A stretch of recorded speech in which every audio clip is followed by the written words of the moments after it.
Very good evening to all of you. सभी का warm welcome करता हूँ एक वीकेंड स्पेशल क्लास में। सबसे पहले एक्सट्रीमली सॉरी, एक सीरीज़ हमने शुरू की थी ईडियम्स और फ्रेजेस की, जिसमें कहानियों के ज़रिए मैं आपको ईडियम्स करवा रहा था।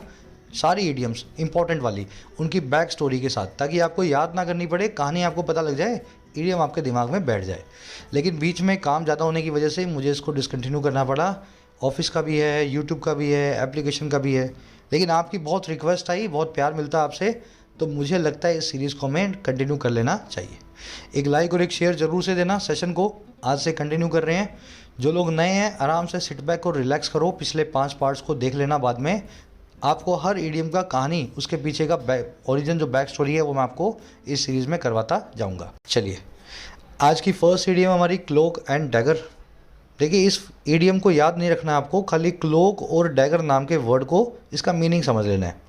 देखिए, डैगर का मतलब होता है छुरा, ये छुरा देख रहे हो ना आप, रामपुरी। और क्लोक का मतलब होता है एक बड़ा सा ओवरकोट, एक लबादा। अगर एक आदमी है जो ऐसे इस तरह के कपड़े पहनता है और उसमें ऐसे एक डैगर को, छुरे को छुपा करके निकल रहा है आपके पास से, तो कैसा आदमी होगा वो? जरूर ही कोई सीक्रेट काम को करने वाला आदमी है, कोई रहस्यमयी काम को करने वाला इंसान है। क्लोक एंड डैगर किसी भी रहस्यमयी एक्टिविटी के लिए, सीक्रेट एक्टिविटी के लिए हम यूज़ करते हैं, एडवर्ब फॉर्म में भी और एडजेक्टिव फॉर्म में भी। समझ गए ना? एक आदमी है, इस तरह का ओवरकोट पहनता है, उसके अंदर वो एक डैगर को, एक छुरे को छुपा के निकलता है, तो कुछ सीधा काम करने वाला आदमी नहीं है, कुछ टेढ़ा काम करने वाला सीक्रेट टाइप का आदमी है। तो इसी को अपने इम्प्लीमेंट करेंगे क्लोक एंड डैगर को एक सेंटेंस में। The couple use to meet in classic cloak and dagger style near the lake every evening. जो कपल था वो मिला करता था classic cloak and dagger style में, सीक्रेट स्टाइल में, और कहाँ पे? तालाब किनारे, लेक के नियर, हर शाम, एवरी इवनिंग। तो कपल्स कैसे मिलते हैं? बहुत चोरी छुपे, कोई देख ना ले, कोई सुन ना ले। तो ये सीक्रेट स्टाइल में होने वाला काम है, इसलिए क्लोक एंड डैगर नाम की ईडियम को आप यूज़ करेंगे। अब देखो, ये वैसे एडवर्बियल फ्रेज होता है, यहाँ पे हमने स्टाइल नाम के नाउन के लिए एडजेक्टिव फॉर्म में यूज़ किया है। तो दोनों ही तरीके से क्लोक एंड डैगर को आप यूज़ कर सकते हैं। ठीक है, आगे बढ़ेंगे। बस आपको देखो, ईडियम की एक सोल होती है, एक आत्मा होती है ना? उस आत्मा को पकड़ लेना है, फिर उस ईडियम को आपको ज़िंदगी भर बार बार रटने की ज़रूरत नहीं है। आ जाओ नेक्स्ट ईडियम अपनी, अ नेस्ट एग। अ नेस्ट एग, इस पिक्चर से इसको रिलेट करो। नेस्ट मतलब घोंसला, एग मतलब अंडा, नेस्ट एग। अब इसका मीनिंग समझो क्या होता है, बड़ा इंटरेस्टिंग मीनिंग है इसका। देखो, एक घोंसला है, इस घोंसले में आपने एक अंडा रख के छोड़ा हुआ है, और ये अंडा क्यों रख के छोड़ा आपने? बाद में आपके काम आएगा। जैसे किसी पक्षी ने कोई अंडा रखा है, तो वो उसका मतलब उसका बच्चा है, ऑफ कोर्स उसका ऑफस्प्रिंग है। या फिर मान लीजिए आपने अपने फ्रिज में अंडे रखे हुए हैं, एग्स रखे हुए हैं, तो क्यों? आप बाद में खाओगे उनको, आज कल परसों। तो नेस्ट एग क्या होता है? एक ऐसी चीज़ जो आपने बाद में यूज़ करनी हो। जैसे एक पक्षी घोंसले में अंडे को छोड़ता है, या जैसे आप अपने फ्रिज में अंडे को रखते हो। एक रिजर्व फंड होता है किसी पर्पस के लिए, कोई ऐसा पैसा जैसे जिसको बहन की शादी के लिए, किसी के इलाज के लिए, आपके एजुकेशन के लिए आपने अलग से रखा हो, या फिर कोई आदमी की जीवन भर की पूंजी हो जो रिटायरमेंट अकाउंट के लिए उसने रखी हो, रिटायरमेंट के लिए, उसको ही बोलते हैं नेस्ट एग। समझ गए ना? तो inflation has made it difficult for the families to build a nest egg and prepare for the rainy days. Inflation ने इस चीज़ को बड़ा मुश्किल बना दिया है परिवारों के लिए कि वो एक नेस्ट एग को बिल्ड करें, या तो वो एक रिजर्व फंड को बनाएं किसी स्पेशल पर्पस के लिए, या वो अपनी रिटायरमेंट के लिए सेविंग्स को इकट्ठा करें। तो बड़ा मुश्किल बना दिया महंगाई ने इस काम को करना और प्रिपेयर करना रेनी डेज़ के लिए। चलिए, इस तरह से आपको रिलेट करना होता है ईडियम्स को, धीरे धीरे आपको करना भी आ जाएगा और दिमाग में बैठने भी शुरू हो जाएंगी। एक सवाल आपसे यहाँ पे मैं छोटा सा डालूंगा, रेनी डेज, रेनी डेज, शायद इस ईडियम को हम ऑलरेडी कवर कर चुके हैं। आई थिंक मुझे लगता है कवर हो चुकी है, शायद ना भी हुई हो, पर इस ईडियम का मीनिंग आपको आना चाहिए। अगर हो चुकी है तब भी ठीक है, और नहीं हुई है तो अभी जा करके डिक्शनरी में या गूगल में टाइप करके देख लो, रेनी डेज नाम की ईडियम का क्या मीनिंग होता है। बहुत इंटरेस्टिंग है, अगर आप खुद सर्च करोगे तो आपको ज़िंदगी भर याद रहेगी। मेरा ये ऑब्जेक्टिव होता है बार बार आपको क्वेश्चन पुट करने का। डालना कॉमेंट्स में जिनको याद हो। आ जाओ नेक्स्ट पे, टू फ्लाई या लीव द नेस्ट। देखो, अब अंडे की बात हो रही थी, घोंसले की बात हो रही थी, तो घोंसले और अंडे से बनने वाली सारी इडियम्स को एक साथ ले रहा हूँ। ठीक है, टू फ्लाई या लीव द नेस्ट। देखो, फ्लाई का मतलब है उड़ना, या लीव का मतलब है छोड़ना, और नेस्ट का मतलब होता है घोंसला। जब पंछी पहली बार घोंसले को छोड़ता है तो ये बिल्कुल वैसा ही है जैसे कोई बच्चा पहली बार अपने माँ बाप से माँ बाप के घर से बाहर निकलता है किसी काम को करने के लिए, मतलब पढ़ने के लिए या जॉब करने के लिए। जब भी कोई बच्चा पहली बार किसी घर से निकलता है तो उसको अपने बोलते हैं टू फ्लाई या लीव द नेस्ट। ठीक है, समझ गए ना, अपने पेरेंट के घर से मूव आउट होना। Shalini was nervous while flying the nest and moving to Mumbai for her first job after the college. Shalini बहुत नर्वस थी फ्लाई करते हुए नेस्ट को। अब ये फ्लाई द नेस्ट का मतलब ही यही है, अपने माँ बाप के घर से निकलना है ना, अपने घर से जाना। शालिनी अपना घर छोड़ते हुए बहुत नर्वस थी और जब वो मूव कर रही थी मुंबई की तरफ अपनी पहली जॉब के लिए कॉलेज के बाद। तो ये हम सबके साथ एक ना एक दिन होता ही है, फ्लाई द नेस्ट करते हैं हम। चलिए आगे बढ़ेंगे, नेस्ट से जुड़ी हुई सारी इडियम्स को एक साथ लेंगे। उसी के साथ में अपनी ऐप को ज़रूर डाउनलोड करें अगर किसी एग्ज़ाम के लिए आप मेरी गाइडेंस में प्रिपेयर करना चाहते हैं। आपकी खुद की एप्लीकेशन है, कमेंट सेक्शन में लिंक रखा है YT योर इंग्लिश ट्यूटर का, जाके डाउनलोड करो। बैंकिंग का कोर्स भी अवेलेबल है ऐप पे, SSC का कोर्स भी है और राइटिंग स्किल्स का कोर्स भी अवेलेबल है। राइटिंग के कोर्स में आपको लिखना सिखाते हैं बिल्कुल बेसिक से 70 से 80 घंटों के अंदर। किसी भी एग्ज़ाम के लिए रिटन डिस्क्रिप्टिव जो आप यहाँ पे इंग्लिश में लिखना सीख सकते हो। SSC बैंकिंग में सारे सिलेबस कवर कर देते हैं आपका इंग्लिश का, क्लरिकल, PO, प्रीलिम्स, मेंस, सारे टॉपिक्स क्लियर इसमें जो है कवर हो जाते हैं। ये जो वीडियो आप देख रहे हो ये भी अपने कोर्स का ही पार्ट है, पहले स्टूडेंट्स को मिल चुकी हैं, अब आपको यूट्यूब पे मिल रही हैं। ऐप को डाउनलोड कर लेना और कोई क्वेरी हो रिलेटिंग टू कोर्सेज इस नंबर पर आप व्हाट्सअप करें, आपको टीम रिप्लाई कर देगी। आगे बढ़ेंगे इस ईडियम के साथ ही। अब देखो एक और ईडियम है अपने पास, एन एम्प्टी नेस्ट। घोंसले वोसले पे सारी ईडियम एक साथ करने वाले हैं। एन एम्प्टी नेस्ट, देखो एम्प्टी नेस्ट कब होता है, जब घोंसले में से सारे पंछी, सारे बच्चे, सारे ऑफस्प्रिंग जब उड़ जाते हैं, जब सब लोग घर से बच्चे जब चले जाते हैं ना, ऐसा घर जिसके सारे बच्चे चले गए हों, जिसमें सिर्फ बूढ़े माँ बाप हों, ऐसे घर को बोलते हैं एन एम्प्टी नेस्ट। ये वन वर्ड भी हो सकता है। A home inhabited by parents after their children have grown up and settled elsewhere. ठीक है, the old couple felt depressed in an empty nest and yearn to see their children. जो बूढ़ी दंपत्ति थी, कपल था, बहुत ही डिप्रेस रहता था एक खाली घर में, एम्प्टी नेस्ट में, और वो यर्न भी करता था। यर्न का मतलब होता है किसी चीज़ को पाने की कोशिश करना, किसी चीज़ के लिए बहुत डिज़ायर रखना। तो उनकी इच्छा भी बहुत होती थी अपने बच्चों को देखने की, टू सी देयर चिल्ड्रन। ठीक है, तो एम्प्टी नेस्ट मतलब बच्चे चले गए हैं, माँ बाप घर पे रह गए हैं, ऐसा घर कहलाएगा एम्प्टी नेस्ट। चलो आ जाओ नेक्स्ट, अब घोंसले अंडे से और आगे बढ़ते हैं। अब अपने आएंगे हॉर्नेट्स या वास्प के नेस्ट पे। हॉर्नेट या वास्प के नेस्ट पे। हॉर्नेट क्या होती है, देखो एक मधुमक्खी होती है और बड़ी खतरनाक होती है। ऐसी मधुमक्खी आपको अगर उसने काट लिया ना, मतलब आपका कुछ कई दिनों तक आपका दिमाग खराब रहेगा, आपको समझ नहीं आएगा मुझे किस चीज़ ने काटा है। एक स्पेशल टाइप की मधुमक्खी होती है, ऐसा समझ लो। वास्प भी बोल सकते हो इसको या हॉर्नेट भी बोल सकते हो। अब हॉर्नेट का नेस्ट क्या होगा भाई, एक बहुत ही डेंजरस सिचुएशन। ऐसी मधुमक्खी का घोंसला तो अपने आप में ही बहुत डेंजरस सिचुएशन है, सोचने की जरूरत ही नहीं है, समझ गए ना। मधुमक्खी का छत्ता तो वैसे भी डेंजरस होता है और हॉर्नेट मधुमक्खी तो सब मधुमक्खियों की माँ है। तो something that incites extreme danger और a very dangerous situation is called a hornet's या अ वास्प्स नेस्ट। ठीक है, the take over of Afghanistan by the Taliban has stirred a hornet nest for religious minorities. जो तालिबान का टेक ओवर है, अफगानिस्तान का जो कब्जा है, टेक ओवर है तालिबान के द्वारा, इसने स्टर कर दिया है। स्टर करना मतलब करने मतलब क्या होता है, इंसाइट करना। इसने भड़का दिया है एक बहुत ही डेंजरस सिचुएशन को, हॉर्नेट नेस्ट को, रिलीजियस माइनॉरिटीज़ के लिए, अफगानिस्तान में रहने वाले धार्मिक अल्पसंख्यक लोगों के लिए, हिंदूज, क्रिश्चियंस और सिख्स के लिए। ठीक है, हॉर्नेट नेस्ट। अब दूसरा वाला मीनिंग भी देख लो इसका। Vir Das remarks in the USA have stirred a hornet's nest India. जो वीर दास नाम का कॉमेडियन है, इसके जो रिमार्क्स आए हैं USA के अंदर, इसने भड़का दिया है एक बहुत ही डेंजरस सिचुएशन को इंडिया के अंदर, एक स्टर कर दिया है हॉर्नेट नेस्ट को इन इंडिया। एक्सट्रीम एंगर को भड़काने वाली सिचुएशन हो या बहुत डेंजरस सिचुएशन हो, हॉर्नेट नेस्ट कहलाती है। आराम से डिटेल में बता रहा हूँ, एक एक चीज़ को रिटेन करने के लिए, आप चाहे रिटेन कर पाओ ज़िंदगी भर, इस तरीके से आपको पढ़ना है ना।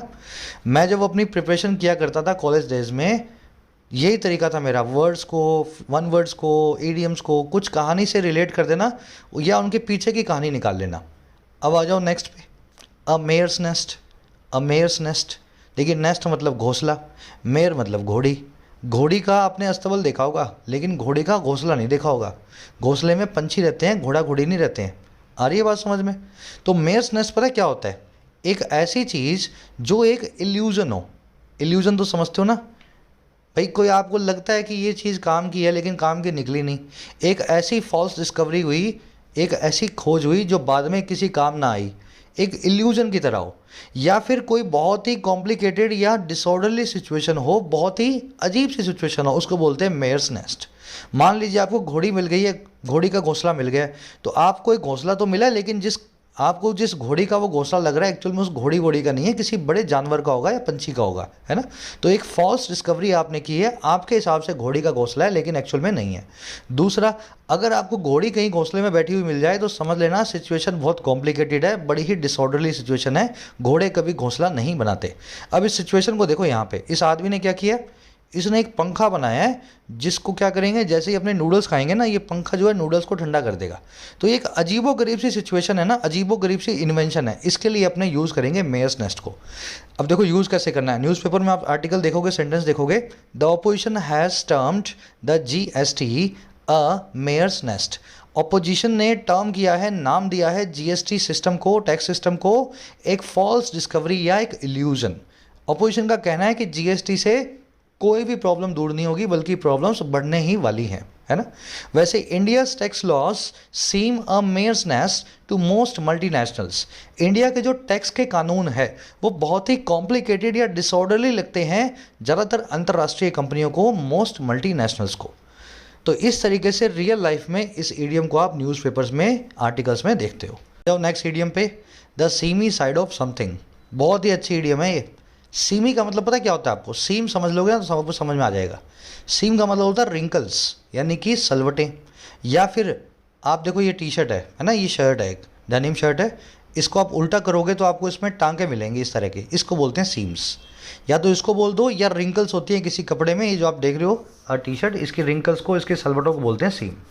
अब मुझे ये बताओ, ये शर्ट देखने में कितनी प्यारी है, प्यारी तो है, ये जैकेट बहुत प्यारी है ना, लेकिन ये तब प्यारी है जब आप इसकी फ्रंट साइड को देख रहे हो। अगर आप इसको उल्टा कर दो ना अभी और इसकी सीमी साइड को देखो, जहाँ पे इस शर्ट के अंदर बहुत सारे, समझ गए, टांके लगे हुए हैं, सिलाई हो रही है। या फिर किसी टी शर्ट को आप जो है उसकी रिंकल्स वाली साइड को देखो तो आपको पता लगेगा कि उस चीज़ का अनप्लेजेंट एस्पेक्ट क्या है। सीमी साइड का मतलब ये होता है किसी भी चीज़ का अनप्लेजेंट या इमोरल एस्पेक्ट, किसी भी चीज़ का बुरा पहलू। समझ गए। शर्ट तो बहुत अच्छी है लेकिन जब सीधी पहनोगे, अच्छा एस्पेक्ट देखोगे तभी अच्छी है। शर्ट को अगर उल्टा पहन रहे हो, सीमी साइड दिखा रहे हो, तो you are showing the unpleasant aspect of the T shirt. SRK's death has revealed the seamy side of fame and money. Sushant Singh Rajput की डेथ ने रिवील किया अनप्लेजेंट एस्पेक्ट को, पैसे और शोहरत के, फेम और मनी के। तो फेम और मनी के अच्छे एस्पेक्ट भी बहुत सारे हैं, है ना, सबको अच्छा लगता है पैसा मिले, शोहरत मिले, सब लोग जाने आपको, लेकिन इसके अनप्लेजेंट एस्पेक्ट्स ये हैं कि आप बहुत डिप्रेस्ड रहते हो, आप ड्रग्स में चले जाते हो। तो ये सीमी साइड ऑफ समथिंग है, किसी भी चीज़ की बुरी साइड। अब याद रह जाएगा सीम से, टांके से और सलवट से। चलो आ जाओ नेक्स्ट ईडियम पे, कहानी से ही इसको पकड़ना है। अ वाइल्ड गूज चेज, अ वाइल्ड गूज चेज। देखिए वाइल्ड गूज क्या होता है, गूज का मतलब होता है ये बतख, और वाइल्ड का मतलब होता है बड़ी ही, वाइल्ड मतलब जंगली। जंगली बतख को पकड़ना बहुत मुश्किल है। अगर आप जंगली बतख को पकड़ने निकले हो ना, आपके हाथ नहीं आएगी, आप उसको घोड़े या गाड़ी पे बैठ के पकड़ पाओगे, भागते भागते चेज कर रहे हो, ज़िंदगी निकल जाएगी आपकी, जंगली बतख को नहीं पकड़ पाओगे। तो वहीं से इस ईडियम को निकाल दिया। जंगली बतख को पकड़ने का काम एक बहुत ही सेंसलेस और टायरसम काम है। ऐसा काम है जिसमें कोई रिजल्ट निकलेगा नहीं, ना बतख हाथ में आएगी, वो आप थक जाओगे, और सेंसलेस है, कोई सेंस नहीं है इस काम का। समझ गए। हर ऐसे काम को जो सेंसलेस हो, टायरसम हो और यूजलेस हो, उसको बोल दो अ वाइल्ड गूज चेज। ठीक है, गूज मतलब बतख। A police were sent to a wild goose chase to nab the anonymous killer. The police जो थे वो सेंड किए गए थे, भेजे गए थे एक सेंसलेस या यूजलेस काम पे, जो था नैप करने का, पकड़ने का एक ऐसे कातिल को जो अनोनिमस था। अनोनिमस मतलब जिसका नाम ही नहीं पता। तो पुलिस को कुछ पता ही नहीं है किसको नैप करना है, किसको पकड़ना है। नैप का मतलब होता है किसी को धर पकड़ करना। तो धर पकड़ किस पे करेंगे, उनको नाम ही नहीं पता किलर का, बस वो उनको भेजा गया था कि आप कहीं से भी कातिल को पकड़ करके लाओ। समझ गए, वाइल्ड गूज चेस। चलो, गूज को डक भी बोलते हैं, बतख को, मतलब गूज जो है इसके लिए दूसरा नाम है, थोड़ा सा बतख से अलग टाइप का जानवर होता है गूज, है ना। आ जाओ नेक्स्ट पे। अब वुडन निकल, बहुत ही प्यारी ईडियम है, पिक्चर देखोगे समझ जाओगे। निकल का मतलब होता है चाराना बोल दो, मतलब अंग्रेज़ों का जो 5 आना है 4 आना होता है उसको बोलते हैं निकल, ठीक है। हमारा 4 आना मतलब 25 पैसे, अंग्रेज़ों का 4 आना मतलब 5 पैसे।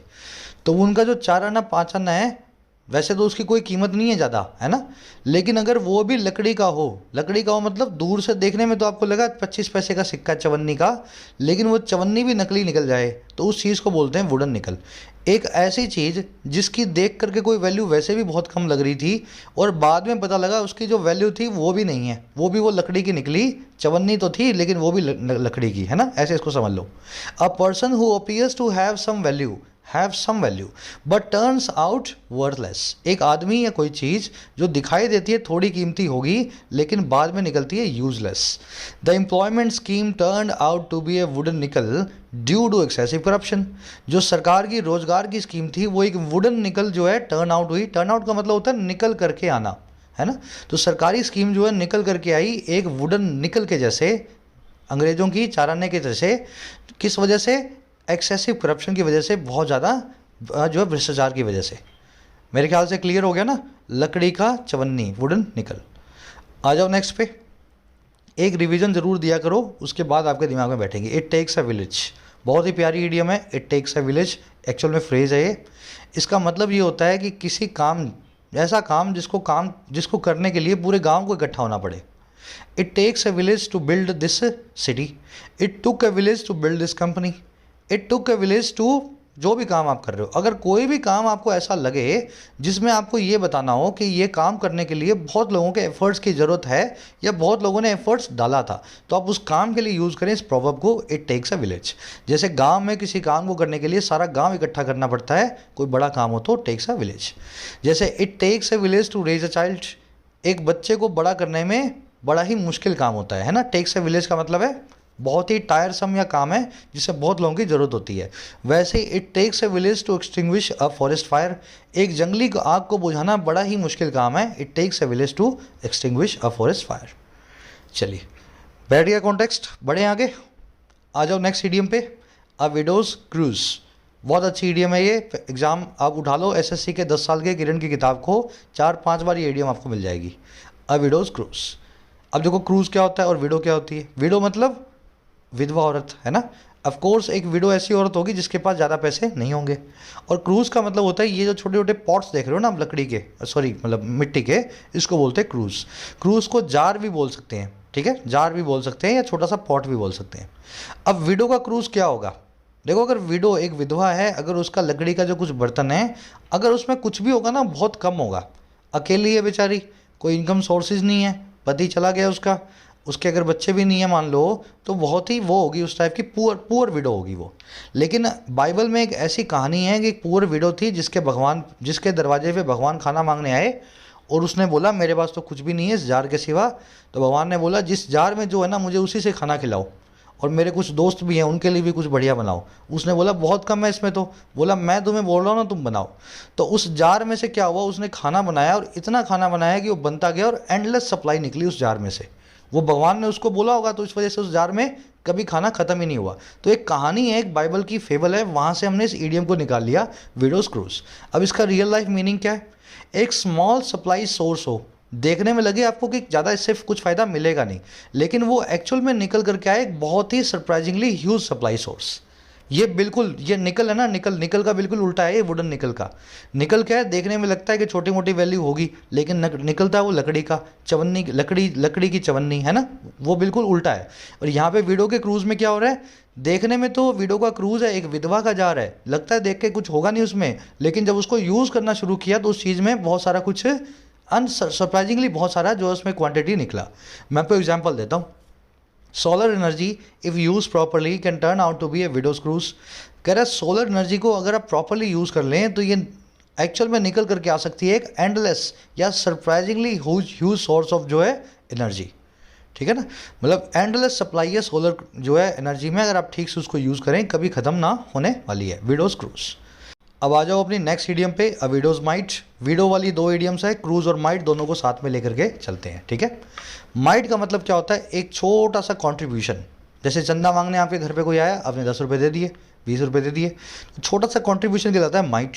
अब मुझे बताओ, अगर छोटा कॉन्ट्रीब्यूशन कोई विडो देगी, कोई विधवा देगी, विधवा औरत, बूढ़ी औरत, तो उसका माइट कैसा होगा? बहुत ही कम होगा। अब यहाँ पे वो बाइबल वाली कहानी मत लगा देना, सर इसका माइट तो बहुत बड़ा निकलेगा, भगवान आए थे दरवाजे पे। वो पिछली वाली ईडीएम में दरवाजे पे आए थे, इस ईडीएम पे नहीं आए, है ना। तो विडोज माइट का मतलब वही है जो निकल रहा है, एक ऐसा कंट्रीब्यूशन जो बहुत स्मॉल है, बहुत स्मॉल है, लेकिन फिर भी मीनिंगफुल है ना। जनरली ऐसा कंट्रीब्यूशन दिया जाता है ऐसे इंसान के द्वारा जो बहुत अमीर नहीं होता, बहुत मिडिल क्लास होता है, लोअर मिडिल क्लास हो सकता है ना। Each family in the village contributed a widow's mite to build the temple। Her family ने, हर परिवार में, हर गरीब परिवार ने, ऐसा कह दो, गांव में जो था उसने कंट्रीब्यूट किया एक छोटी सी दान राशि को, अ विडोज माइट को, टेम्पल को बिल्ड करने के लिए, मंदिर का जो है कंस्ट्रक्शन करवाने के लिए। समझ में आ गया? छोटा सा कंट्रीब्यूशन, मीनिंगफुल तो वो होगा ही होगा, लेकिन बहुत छोटा होगा, बुढ़िया के, एक विडो के, एक विधवा औरत के माइट के जैसा। ये आप देख रहे हो ना, ये पिक्चर्स को मैं इसीलिए यहाँ पे रिलेट करने के लिए लगा रहा हूँ। आओ नेक्स्ट ईडीएम पे। ये सीरीज़ बनाने में मुझे सबसे ज़्यादा दिक्कत पता है कहाँ आती है? ये पिक्चर्स ढूंढना, पिक्चर्स को ढूंढना, और वो कॉपीराइट फ्री हो फिर उनको यूज़ करना। इस वजह से मैं सीरीज़ को बनाने से थोड़ा सा ना, मुझे डर लगता है इन वीडियोस को बनाने से। 6-6 8-8 घंटे निकल जाते हैं 20 ईडीएम को बनाने में। चलो कोशिश कर रहा हूँ मैं जितना जल्दी हो सके अपना इसको, जो ईडीएम्स वाले कोर्स को पूरा करेंगे, सिलेबस को। अ वाइड बॉय बहुत अच्छी ईडीएम है। मैं जो अपनी ब्रिटिश जो है लिटरेचर में इस ईडीएम को आप बहुत देखोगे। इसका मतलब क्या होता है? देखो ये ईडीएम बनी है इस सूट से। ये सूट देख रहे हो आप, ये वाला, ये जिसकी ये बड़ा बड़ा जो है ना, ये आप देख रहे हो, बड़ा बड़ा ये जो है सूट का, ये जो लाइनिंग्स है बहुत बड़ा है, वाइड है, ठीक है। ये कौन लोग पहनते थे पता है आपको? ये वो लोग पहनते हैं जो बहुत रिच होते हैं। अगर कोई गरीब आदमी है ना, तो अगर वो सूट पहनता भी था यूएस में, अमेरिका में, या इंग्लैंड में, यूरोप में मान लो, तो उसका ये बहुत छोटा रहता है। ये वाइड पहनने का मतलब ये है कि मैं बहुत इन्फ्लुएंशियल और बहुत रिच पर्सन हूँ। अब ये वाइड बॉय जो है ना, वाइड बॉय, यूरोप के अंदर कुछ ऐसे लोग इस तरह के सूट पहनने लगे जो वास्तव में रिच तो नहीं होते थे, लेकिन इस सूट को पहन करके निकलते थे लोगों को पागल बनाने के लिए। समझ गए? लोगों को चीट करने के लिए। तो ऐसे एक पर्सन को इंग्लिश में अवॉइड बॉय बोलने लगे, जो इस तरह का सूट पहनता था और बाहर निकलता था, अनएम्प्लॉयड था, फिर भी लोगों को डिसीव या चीट करने के लिए, उनसे पैसा लेने के लिए डिसऑनेस्टी से काम करने वाला आदमी कहलाता था अवॉइड बॉय। समझ गए? सूट तो वो पहन रहा है अमीर आदमी वाला, लेकिन काम उसका क्या है? बेरोजगार है, लोगों से ठगी मारना। Taxi drivers in the area are real wide boys, be aware. Taxi driver इस एरिया में सच में बड़े डिसऑनेस्ट है, थोड़ा सा अवेयर होकर के रहना। इस एरिया के टैक्सी ड्राइवर्स आपको मतलब चूना लगा सकते हैं, है ना, कहने का मतलब ये। चलो आगे बढ़े। अब इसका बिल्कुल उल्टा होता है, एक इडियम ऑलरेडी हम कर चुके हैं। वाइड बॉय मतलब डिसऑनेस्ट पर्सन। अब डिसऑनेस्ट पर्सन का बिल्कुल उल्टा क्या होता है? Honest person. ऑनेस्ट पर्सन के लिए कौन सी इडियम हम कर चुके हैं, याद कर सकते हो? कुछ बोर्ड से रिलेटेड है, BOARD सीरीज में ऑलरेडी हो चुकी है, जिनको आता है कमेंट्स में डालना। BOARD किसी ऑनेस्ट आदमी के लिए हम यूज़ करते हैं एक ऐसी इडियम को। चलो आ जाओ नेक्स्ट पे, willow in the wind. Willow in the wind बहुत अच्छी इडियम है ये। विलो का मतलब होता है पेड़, कोई भी पेड़, वैसे तो एक खास पेड़ होता है उसको बोलते हैं विलो, और विंड मतलब होती है हवा। मुझे बताओ, अगर ये पेड़ है हवा में इस तरीके से चल रहा है, समझो चल रहा है मतलब झुका हुआ है एक तरफ, या इस पेड़ को देख लो, हवा आई और उस तरफ झुक गया। अगर कोई ऐसा इंसान आपको मिल जाए जो जिस तरफ की हवा चले उसी तरफ झुकने लगे, आप उस इंसान के लिए नाम यूज़ कर लो इस इडियम को, विलो इन द विंड। समझ गए ना? अ person who can be easily influenced. इस तरफ की हवा आई तो इधर चला गया, उस तरफ की हवा गई तो उधर चला गया। आदमी तो है ही नहीं, वो एक झाड़ है, एक पेड़ है, जहाँ हवा आती है उस तरफ से इन्फ्लुएंस हो जाता है। A person who has no firm believes, जिसका खुद का कोई बिलीफ सिस्टम है ही नहीं। अब इसको यूज़ करके दिखा रहा हूँ विलो इन द विंड को। When freebies are promised by politicians before elections, illiterate voters turn out to be willow in the wind. जब मुफ्त की चीज़ें प्रॉमिस की जाती हैं पॉलिटिशियंस के द्वारा चुनाव से पहले, तो जो अनपढ़ वोटर्स होते हैं वो विलो इन द विंड की तरह उभर करके आते हैं। फ्री की चीज़ का उनको प्रॉमिस मिल जाता है और वो जो है अनपढ़ होने की वजह से उस पॉलिटिशियन को वोट कर देते हैं। समझ गए ना? Person who can be easily influenced. आ जाओ नेक्स्ट इडियम पे, to nip something in the bud. बहुत ही अच्छी इडियम है, कई बार आप एग्जाम में देख चुके हो, पास्ट ईयर प्रीवियस पेपर में भी मिल जाएगी। अब इसको समझ लो बनी कैसे है। निप का मतलब है चुटकी। ये चुटकी बनाई है ना जो आपने 2 उंगलियों से, इसके बीच में कुछ भी डालोगे उसको मसल दोगे आप। और बड का मतलब होता है कली। आपने क्या किया, एक फूल निकल रहा था, पहले उसकी कली निकली, कली देखते ही आपने उसको चुटकी से मसल दिया। तो आपने पता क्या किया, एक्चुअल में किसी चीज़ को बिगिनिंग फेज में ही, स्टार्टिंग फेज में ही प्रिवेंट कर दिया, स्टॉप कर दिया आगे बढ़ने से। समझ में आई ना। कली को अगर आपने चुटकी से मसला है, निप समथिंग इन द बड किया है, तो आपने उस कली को फूल बनने की बिगिनिंग फेज के अंदर ही ख़त्म कर दिया। इसी तरीके से सीडीएम को यूज़ करते हैं। Regular physical checkup can help us nip several major diseases in the bud. लगातार जो फिजिकल चेकअप है वो हमें मदद कर सकता है मसलने में, निप करने में बहुत सारी बड़ी बड़ी बीमारियों को उनकी शुरुआती फेज में इन द बड। इंटरेस्टिंगली मेरे ख्याल से ईडीएम आपके दिमाग में बैठ गई होगी। एक बार रिवीजन ज़रूर से देना। अब 2 काम करने हैं आपको। यहाँ पे 2 ईडियम्स मैं आपके सामने रख रहा हूँ, पिक्चर्स भी डाल रहा हूँ, पिक्चर से थोड़ा सा रिलेट करने की कोशिश करना, ठीक है। बिसाइड द मार्क या बिसाइड द पॉइंट, ये आपकी पहली ईडियम है। ये आपके सामने पिक्चर आ चुकी है। अब इस पिक्चर के बाद थोड़ा आइडिया आपको लग जाना चाहिए ईडियम क्या है। सर्च कर लोगे नेट पे तो और अच्छे से समझ में आ जाएगी। नेक्स्ट क्लास में इसी ईडियम से शुरू करूँगा। एक ईडियम और दे रहा हूँ आपको मैं, straw in the wind. Straw in the wind, straw का मतलब होता है मतलब भूसा, जो ये घूमता रहता है ना खेत में, छोटे मोटे जो किसी जो है उसके मतलब खल वल भूसा और जो अपने छोटे मोटे पौधों का जो छोटे छोटे टुकड़े होते हैं उसको बोलते हैं स्ट्रॉ। अगर स्ट्रॉ इन द विंड आपको मिल रहा है तो इसका क्या मीनिंग है। दूसरा आपको बता दिया बिसाइड द पॉइंट, इसका क्या मीनिंग होना चाहिए। दोनों ईडियम से ही नेक्स्ट क्लास को शुरू करेंगे। जरूर से अगर पता लगे आपको मीनिंग इनका, कोई भी आइडिया लगे तो कमेंट्स में डालना। अगर आपको आती है ऑलरेडी तो भी डाल सकते हो। कोर्सेज सभी एप्लीकेशन पे अवेलेबल हैं, ऐप को डाउनलोड कर लेना। कमेंट सेक्शन में लिंक रखा है फर्स्ट कमेंट में। एसएससी, बैंकिंग और राइटिंग स्किल्स तीनों कोर्सेज अवेलेबल हैं। ये वीडियो भी हमारे पेड कोर्सेज का पार्ट है जो आपको यूट्यूब पे मिल रही है। फ़ायदा ले सकते हो, अपना जो है पूरा एग्जाम की प्रिपरेशन कर सकते हो। कोई भी क्वेरी रिलेटेड कोर्सेज, ये नंबर है, इस पर व्हाट्सअप करें। मुलाकात होगी नेक्स्ट क्लास में। Until then, signing out.